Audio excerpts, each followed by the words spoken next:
Christi here with Little Salty Homesteader. Welcome back to my YouTube channel. I am here today with your August North Texas vegetable garden monthly checklist. That's a lot of words to spit out in a very short amount of time.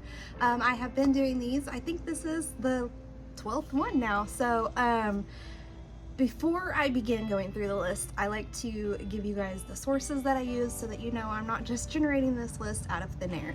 So the very first source that I always use whenever I compile these checklists is Neil Sperry's Lone Star Gardening.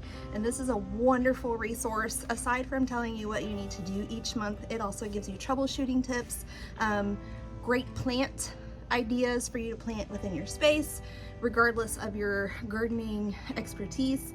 It's going to tell you when to plant stuff, when you need to fertilize stuff, gives you ideas for plants. It's a wonderful resource that I cannot speak highly enough about.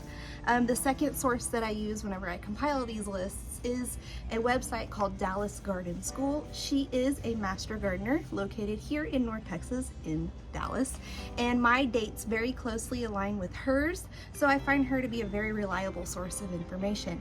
And then last, my seedtime.us account also helps me generate some of the dates and things for the stuff that I'm going to be planting in the coming months. Now, last year it had me planting quite a few things substantially earlier than I had in years past, so I have adjusted that manually going forward. But the list that I'm giving you today uses those dates based on the research that I did, previous years growing vegetables, and then the Dallas Garden School website. So let's go ahead and get into the checklist for the month. All right, I always like to start out these checklists with the shopping list because that's the most boring part to me. I'm not a big shopper. I don't really like buying stuff. So, but you know, whenever you're gardening, there is stuff that you have to have. So the things that you want to go ahead and get this month include compost, fertilizer, soil amendments. I mean, this is going to be the big month of getting your garden spaces ready for the upcoming fall garden, if you're going to be fall gardening. And then even if you're not, it's a good idea to go ahead and refresh those spaces anyway. Give the soil time to break down and those nutrients to deposit well into the soil for your next growing season. The other shopping thing actually is kind of fun. This one is kind of a pre-order type thing. So one of my favorite seed companies is called Baker Creek, and they have thousands upon thousands of heirloom and hybrid varieties of seeds available for anything your little heart could desire to grow. And every year they put out a gigantic seed catalog. This puppy is like 500 pages of pure gold. So obviously it's gonna have a lot of seeds and ideas for plants that you're gonna wanna grow, but it also has recipes, growing information, historical plant facts, all kinds of different stuff. Let's see if I can find kind of a cool page to show you guys. So here we go. So this is going to be just like a cowpea page, where you can come to look at different varieties of cowpeas. But this one also has some historical facts about this variety here. So you get to learn a little bit more about some of the heirloom seed varieties. There's a ton of recipes in here. There's growing guides, all kinds of different helpful information. Cicadas are out and about today.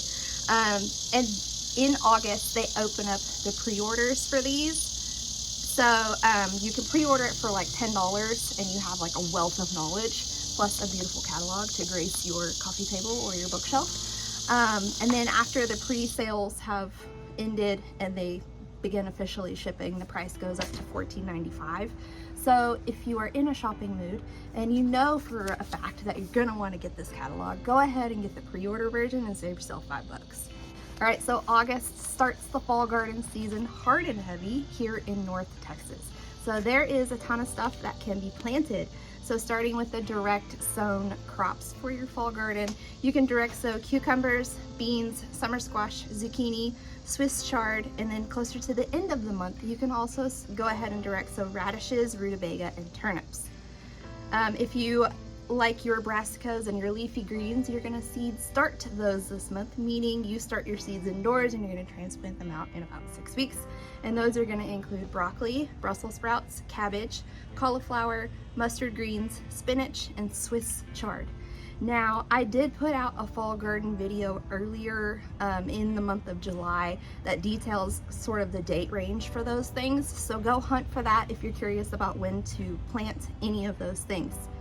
If you have anything to transplant in August, like marigolds or ornamental peppers, this is the time to do it. And then if you want wildflowers in the spring, go ahead and scatter the seeds now wherever you're wanting that wildflower patch to be. All right, and even though it is approximately 742 degrees outside, because it is August in North Texas, there is quite a bit of maintenance stuff that you need to take care of. So you're gonna want to prune your dead or spent blooms on your summer annuals, like those zinnias and marigolds, to encourage more flowers. You're also going to want to remove the dead and dying flower heads and seed stalks from your perennial flowers. So if you have any sort of salvia, echinacea, gaillardia, any of those things, go ahead and get rid of the icky blooms on those as well. Also, because it is so hot, you're gonna wanna make sure you maintain your fertilizer regimen. Whenever it is this hot out, it is really hard for the plants to keep up with what's going on with the weather. So make sure that there's enough nutrients in the soil so they don't have to work as hard to grab them. Additionally, water deeply and frequently. This is especially challenging whenever we are falling under water restrictions because it hasn't rained in a while.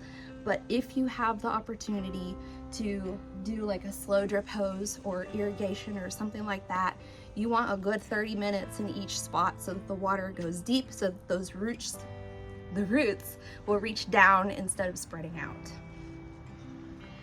Also, you're probably going to see pests like aphids, spider mites, and grasshoppers, and squash bugs, and many, many others. So for aphids and spider mites, you can use a high pressure water hose to spray those off. For the squash bugs, cucumber beetles, stink bugs, stuff like that, you can hand pick them off. If it becomes too overwhelming and you do have to resort to some sort of organic pest control solution, make sure that you're doing it early in the morning or late in the evening, not during the heat of the day, because it will damage your plants. Additionally, if you are using one of those organic pest control type methods, make sure that you're avoiding the blooms and blossoms of your plants. That way it doesn't end up damaging any of the pollinators. And then lastly, for the maintenance tasks, go ahead and amend your garden space for the fall planting. Remember earlier I talked about the shopping stuff that you're gonna need. Add the compost, the soil, the fertilizer, the other amendments. That way your soil will be refreshed and you'll be all prepped for your fall planting. So that's all I have for today's video. It's a relatively short monthly task list, which is probably a relatively good thing because it is so hot out. Who wants to be out here constantly trying to check things off of that list? But if you're going to be planting a fall garden and you're going to be checking things off of your checklist, comment down below. Otherwise, like and subscribe to the channel. And until next time, go find a way to get those garden manicures. Bye!